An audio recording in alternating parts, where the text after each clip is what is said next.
सबैजनालाई नमस्ते। मैले चाहिँ अस्ति आफूमा घटेको घटनालाई चाहिँ सोशल मिडियामा प्रस्तुत गरेको थिएँ। आज चाहिँ म आफै भन्न चाहन्छु। तर मलाई सोशल मिडियामा आउनु कुनै रहर थिएन।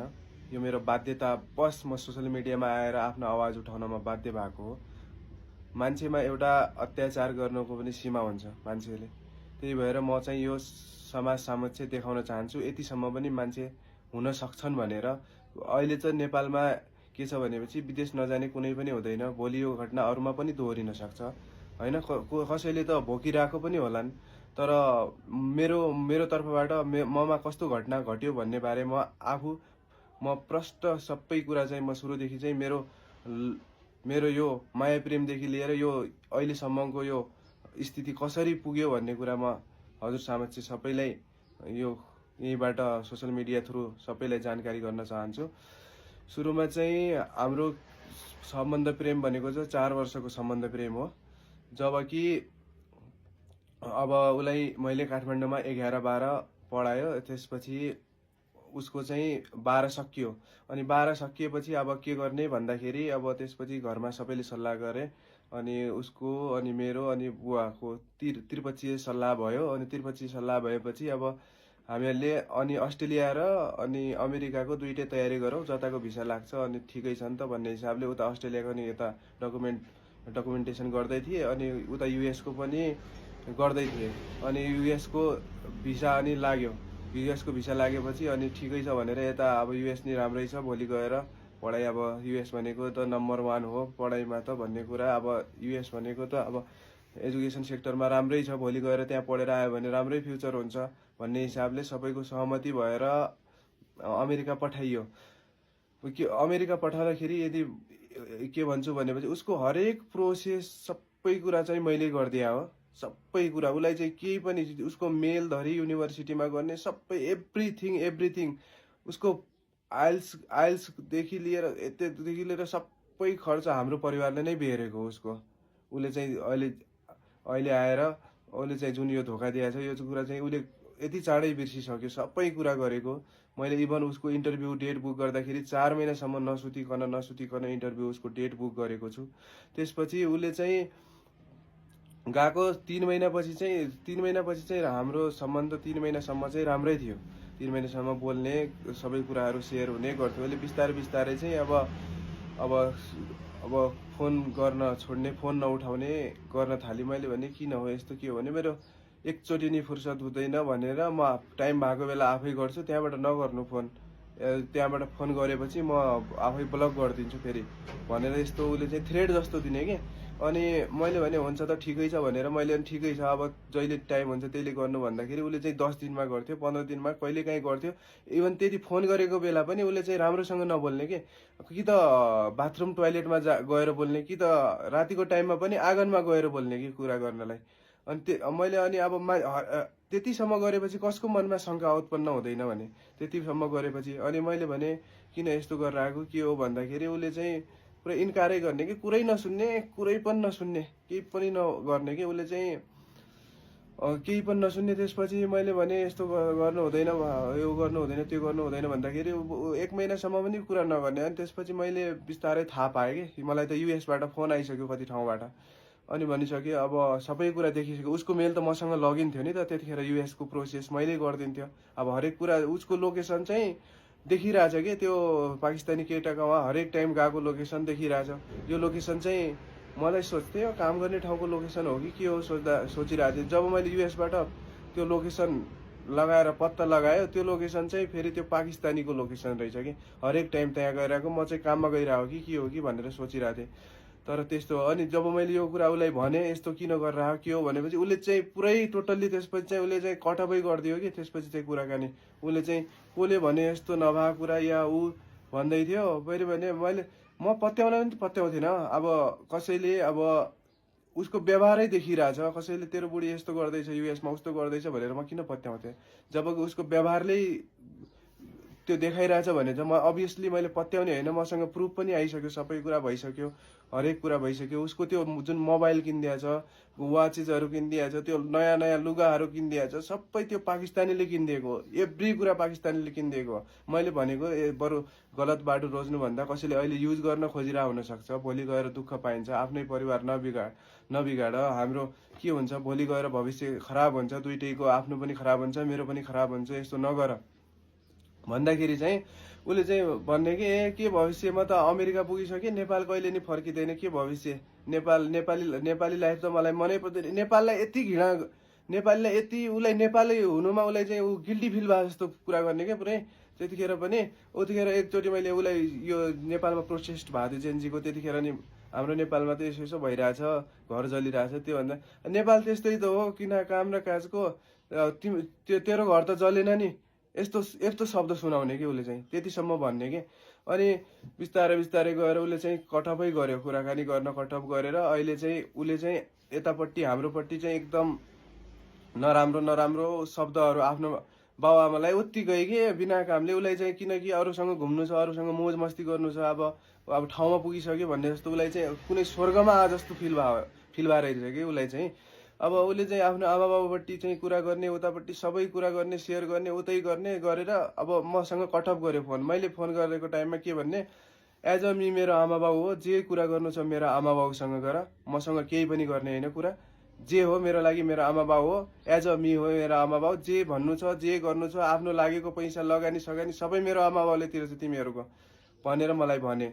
अनि मेरो मम्मी बुवाले त इभन उसँग बोल्न नि पाएको छैन, बुहारी तिमीले के गरेको, कस्तो गरेको भन्दा मेरो आमा बाउको आत्मा कति रोको होला कि यो कुराले। उसले चाहिँ जुन यो गर्यो, यति राम्रो जिन्दगी छ, सबै कुरा छ, मान्छेले गरेर खान सक्थ्यो होला, ऊ गर्थ्यो होला। यहाँबाट मम्मी बाबाले हामीहरूले भनेको पनि थियो, अप्ठ्यारो पर्यो भने यहाँबाट पैसा पठाइदिन्छौँ, यदि सकेनै भने पनि बस्नै मन छैन भनेपछि नेपाल आऊ, नेपालमै गर, यहीँ पढ्दा पनि भइहाल्छ भनेको। उसले चाहिँ सुन्दैन, कुरै सुनेन। म किन आउने हो र, अमेरिका पुगेको मान्छे नेपाल कहिले फर्किन्छ र, यस्तो शब्द सुनाउने कि। अनि उसले चाहिँ अनि केही भनेपछि तिमीहरूलाई कसले भने हो त, तिमीहरूलाई मान्छे अरू सुन जग्गा घरमा लगानी गर्छ, तिमीहरू मान्छेमा इन्भेस्ट गर्ने उस्तै त हो नि भन्ने। अब यो कुरा सुन्दा आमा बाउले त छाँगाबाट खसे जस्तो भइहाल्यो। हामीले को मान्छेलाई पठाएर, उनीहरू त छक परिहाल्यो। अब हामीले बुहारीलाई नै पठायो कि अरूकै मान्छे पर्यो त यो, अभियसली त्यो सोच्ने त जसको पनि भइहाल्यो नि। त्यस्तो उनीहरूले त फोनै गर्न पाएको छैन, एउटा बुहारी के हो, किन गरेको भन्न नि पाएको छैन। अब उताबाट अनि आमा बाउ एज अ मी हो भनेपछि मैले उता मम बाबालाई रिक्वेस्ट गरेँ, मम बाबा यसो रश्मि यसो भन्दैछ, किन यस्तो गर्दैछ, यस्तो नगरे भए हुन्थ्यो, समाज छ, भोलि के हुन्छ, एकचोटि बिहे गरिसकेपछि डिभोर्स भयो भने समाजमा इज्जत के हुन्छ, भोलि डिभोर्सको ट्याग लाग्छ, मान्छेहरू एकदम नराम्रो हेर्ने दृष्टि नराम्रो हुन्छ भन्दाखेरि उहाँले चाहिँ सुरुमा हामी सम्झाउँछौँ, तपाईँ चुप्प लागेर बस्नुहोस्, उसँग कुरा नगर्नुहोस्, हामीसँगै कुरा गर्नुहोस्, हामी सम्झाउँछौँ भनेर मलाई 3 महिनाको म्याद दियो। अनि म 3 महिनासम्म चाहिँ एकदमै कुरेर बसेँ। 3 महिनासम्म त्यो कुराइदा मेरो चाहिँ प्रतीक्षा चाहिँ यस्तो थियो कि कुरै छोडिदिउँ कि म रात दिन अब के खबर आउँछ भन्दाखेरि चाहिँ लास्टमा आएर अनि उहाँबाट फोन आएन, फेरि मैले गरेँ। 3 महिना बितिसक्यो, केही पनि कुराकानी आउँदैन। अब बाबालाई फोन गरेँ मैले, उहाँको बाबालाई फोन गरेपछि के भयो त बाबा अब खबर भन्दाखेरि, अब रश्मिले त मिल्दैन भन्यो, अब हामीले के गर्न सक्ने, अब उसले मिल्दैन भनेपछि ठिकै छ नि त, अब हजुर पनि पढे लेखेको मान्छे सधैँ छ, ठिकै छ नि त, सबै कुरा हजुरको पनि ठिकै छ, भोलि उमेर छ, सबै छ, अब राम्रो पाइहालिन्छ नि भने। त्यो शब्द सुन्दाखेरि मैले के भने, म कति टुटेँ कि, म डिप्रेसनमा गएँ त्यसपछि। यो शब्द सुनेपछि म 3 महिना चाहिँ डिप्रेसनमै गएँ। डिप्रेसनमा गएर सहँदा अहिले आएर लास्टमा आएर केही नलागेर म सोसियल मिडियामा बोल्न बाध्य भएँ।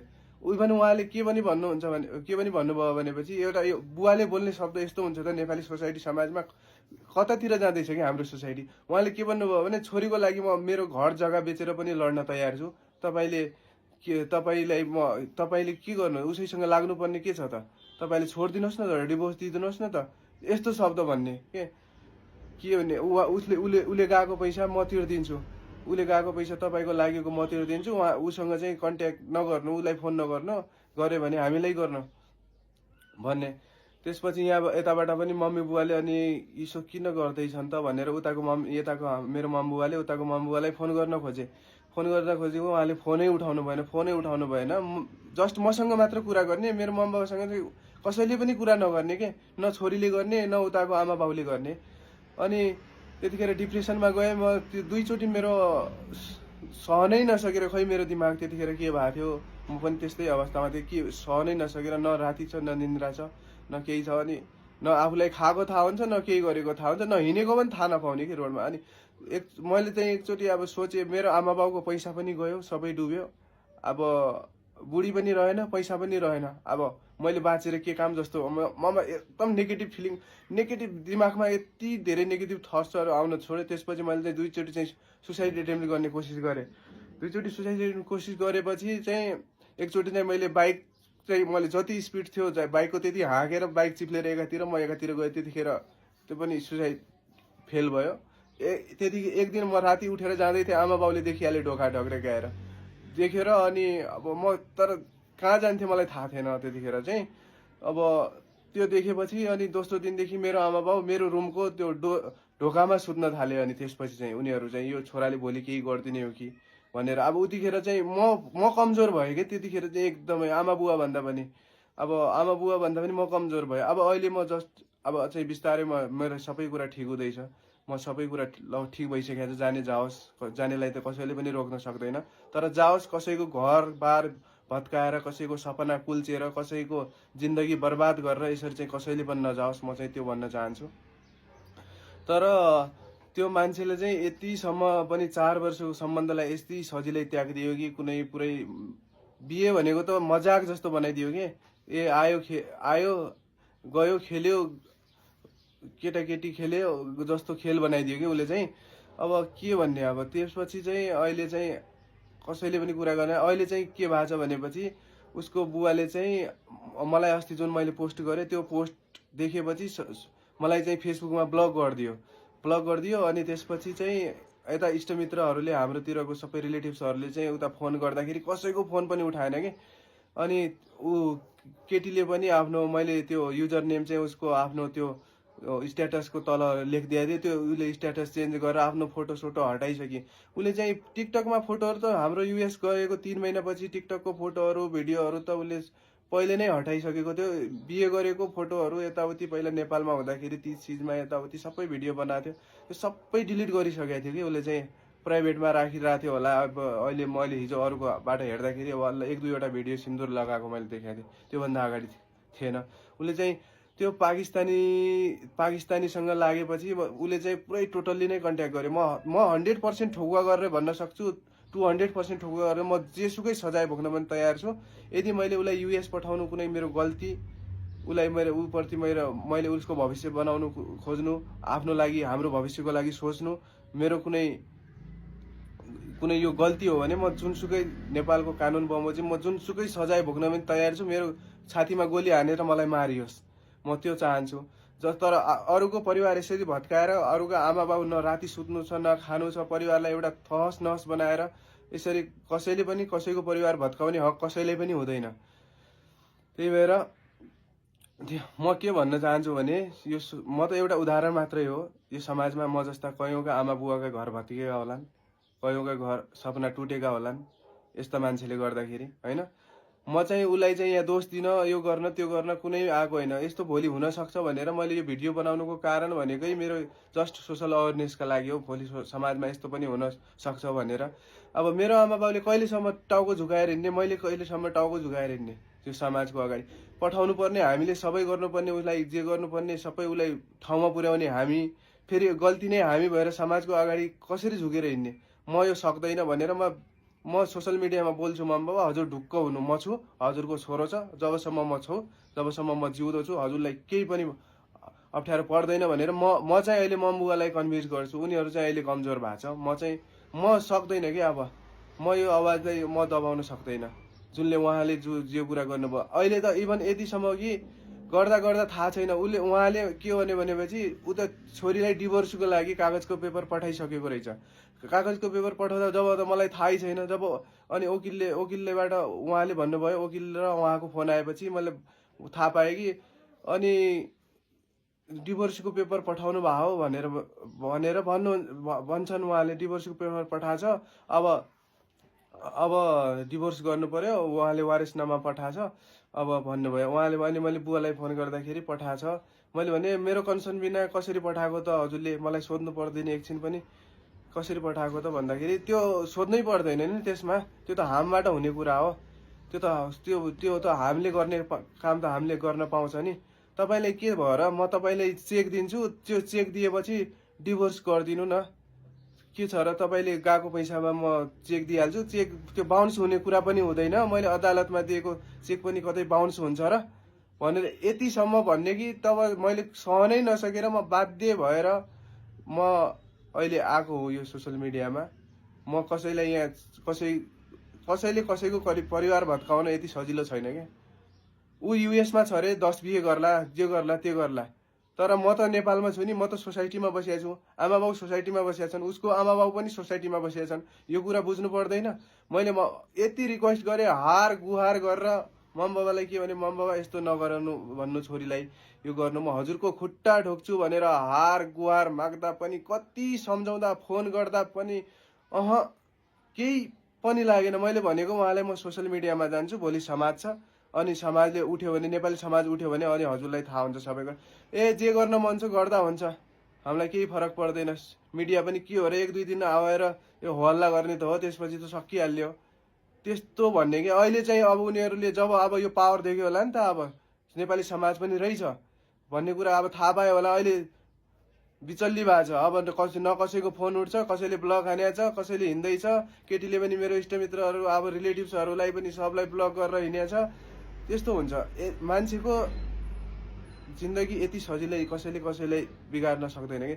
बरु कसैलाई सुरुमै लाग्छ भनेपछि कसैसँग जिन्दगीमा काट्न सक्दैन होइन, सुरुमै जिन्दगीमा कसैसँग काट्न सक्दैन भने, कमिट गर्न सक्दैन भने सुरुमै बिहे नै गर्नु कि। सुरुमा म त सबैलाई यही भन्छु, बिहे चाहिँ नगर्नु कसैको भविष्य खेलवाड गर्न, या केटा होस् या केटी, दुइटै पीडित जो पनि हुनसक्छ। कुनै ठाउँमा केटी पीडित धेरै भए पनि देखाएको छु, कुनै ठाउँमा केटा पीडित पनि भएको देखाएको छु। दुइटै इक्वल हुन्, दुइटैले कसैले कसैको घरबार बिगार्ने, कसैको त्यो गर्न पाउँदैन। आफूले पायो भन्दैमा कसैको घरलाई लात हानेर आफू ठाउँमा पुगेपछि त्यो कसैले पनि पाउँदैन, कसैको अधिकार पनि हुँदैन। त्यही भएर म चाहिँ यही भन्छु, सकेसम्म कसैले पनि मेरो जस्तो घटना अरूको नघटोस् भविष्यमा होइन। कसैको घटिरहेको छ भने पनि समाजको अगाडि हामीले टाउको झुकाउने होइन, जसको अब अन्याय नै छैन, उसकै भलाइका लागि काम गरेछ भने कि हामीले टाउको झुकाएर हिँड्नुपर्ने, मेरै आमा बाउले टाउको झुकाएर हिँड्नुपर्ने, जसले त्यो ठाउँमा पुर्याइदिएको छ उसकै टाउको झुकाएर हिँड्नुपर्ने। त्यही भएर मैले भनेको म यो सक्दैन भनेर वास्तवमा म आएर सोसियल मिडियामा बोल्न बाध्य भएको हो। त्यही भएर उसले चाहिँ, केटीले चाहिँ इभन जे गर्यो ऊ पाकिस्तानले, मैले यति सम्झाएको नगर त्यस्तो, भोलि युज गर्नको लागि हो, त्यो खाने पिने सबै, त्यो लुगा दिने, यो फोन दिने, पैसा हालिदिने मोबाइलमा, त्यो सबै कुरा गरिदिने, त्यो भोलि त्यो नराम्रो हुन्छ, त्यो एक दिनको देखावटी हो, भोलि गएर अप्ठ्यारो हुन्छ, आफ्नै घर नबिगाड भन्दाखेरि नेपाल त म फर्किने होइन, नेपाल फर्किने को फर्किन्छ र नेपाल अब भन्ने कि। पुरै उसले त्यस्तो कि पुरै उसलाई त यतिसम्म गिल्टी फुल हुने हामी परिवारप्रति कि हामीलाई त पुरै के त्यो गोबरको किरा सम्झिने कि उसले चाहिँ। यतिसम्म पनि मान्छेले कसरी गर्न सक्छ, 4 वर्षको सम्बन्ध एक छिनमा कि, पुरै 1 वर्ष नपुग्दै उसले चाहिँ यस्तो व्यवहार देखायो कि। यो चाहिँ ममा मात्र होइन, यो अरूमा पनि घटिरह होला। त्यही भएर म अरू सोसियल मिडियालाई पनि के भन्छु भनेपछि, म प्रश्न भन्छु, मैले आफै बोलेर मैले कसैलाई यो मेरो पोस्ट हालिदिनु हार गुहार मैले कसैलाई पनि गरे होइन, म आफै बोलेर म भन्छु। कसैले केटीलाई पनि दोष गरेर अब कसैले पनि त्यो भिडियोहरू पोस्टहरू नगरिदिनु होइन। मैले चाहिँ सोसल अवेरनेस गराउनका लागि चाहिँ यस्तो पनि घटना हुँदो रहेछ समाजमा, यतिसम्म पनि मान्छे गर्न सक्दो रहेछ होइन भनेर चाहिँ मैले यो भन्न खोजेको हो। त्यही भएर हजुरले सबैले उसको चरित्र जे जस्तो थियो अब उसलाई नै थाहा होला होइन, उसले चाहिँ किन यस्तो गरे उसलाई नै थाहा होला। तर उसलाई चाहिँ टार्गेट गरेर कसैले पनि सोसल मिडियामा चाहिँ पोस्ट नगरिदिनु होला। तर यति कुरा हो कि यस्तो पनि समाजमा हुँदो रहेछ, यतिसम्म पनि बाबुआमाले गर्दा रहेछन् आफ्नो छोरीलाई। यदि पैसाको लागि पनि यतिसम्म मान्छे मैले जान्छन्, मैले कल्पना पनि गरेको थिएन कि। अस्ति मात्रै भर्खरै पनि उहाँ बुवालाई उता आएको छ, पैसा आएको छ, त्यो छोरीले त्यही पैसा उताबाट त्यो पाकिस्तानीसँग लिने अनि उता बाउलाई पठाउने, त्यही पैसा बाउले मलाई दिएर अनि डिभोर्स गर्न खोज्ने क्या। यो कहाँसम्मको अन्याय होला कि, यो चाहिँ कतिसम्मको अन्याय। मैले यही दिन देख्नलाई मैले आफ्नो बुढीलाई मैले युएस पठाउँ होला त। अब भोलि हाम्रो सपना होला, सुन्दर होला, के सोचेको थिएँ। 4 वर्षभित्रमा त मेरो कति धेरै मेमोरी बनिसकेको थियो कि, त्यो त मलाई मात्र थाहा छ। त्यो मान्छे पहिला यस्तो थिएन, नेपाल हुँदा चाहिँ राम्रै थियो, केही पनि थिएन, हामीहरू जे कुरा पनि मिलेरै गर्थ्यो, सेयर गर्थ्यो, सबै कुरा गर्थ्यो। तर युएस गएपछि उसले चाहिँ पुरै चेन्ज भयो। नेपालमा हुँदाखेरि चाहिँ इभन आफै पनि विचार गर्नु, नेपालमा हुँदाखेरि हाम्रो अहिले त मेरो बच्चाहरू केही पनि भएको छैन, उसले चाहिँ बच्चा भएको छैन, बच्चाको नाम धरि राख्थ्यो कि। अब भनेपछि त्यो पीडा मेमोरी त कति छ कि म सम्झेर चाहिँ मलाई एकदमै गाह्रो हुन्छ। त्यही भएर म चाहिँ यो जस्ट सोसल अवेरनेसका लागि मैले चाहिँ यो भिडियो हालेको हो। यस्तो पनि हुन्छ, हुनसक्छ भोलि यो घटना कसैमा नघटोस्। कसैले पनि बुढा र बुढी इभन यदि छुट्टियो भने यो घटना चाहिँ धेरै म्याक्सिममकोमा आउने नै रहेछ कि, मैले धेरै जस्तो विचार गरेँ। तर यो कुरालाई अरूले दबाएर राख्छ, मैले चाहिँ सकिनँ है। त्यही भएर जे हुनु थियो लाइफमा भइहाल्यो, ठिकै छ। अब उसको त्यो केटीको अब ठिकै छ, अब राम्रो होस्, सफल होस्, मलाई केही भन्नु पनि छैन। उसको आमा बाउलाई पनि मैले केही भन्नु छैन। यति हार गुहार गर्दा 10 महिना 8 महिनासम्म पुऱ्याउँदा मलाई डिप्रेसनमा पार्दा, मेरो भत्ताभुङ्ग पर्दा त उनीहरूले दयामाया उनीहरूमा पलाएन भने अब के भन्नु छ मैले। हस्, मैले यति भन्नु थियो, सबै समक्ष मैले आफ्नो कुरा यहीँ राखेँ। हस्, सबैलाई माया छ।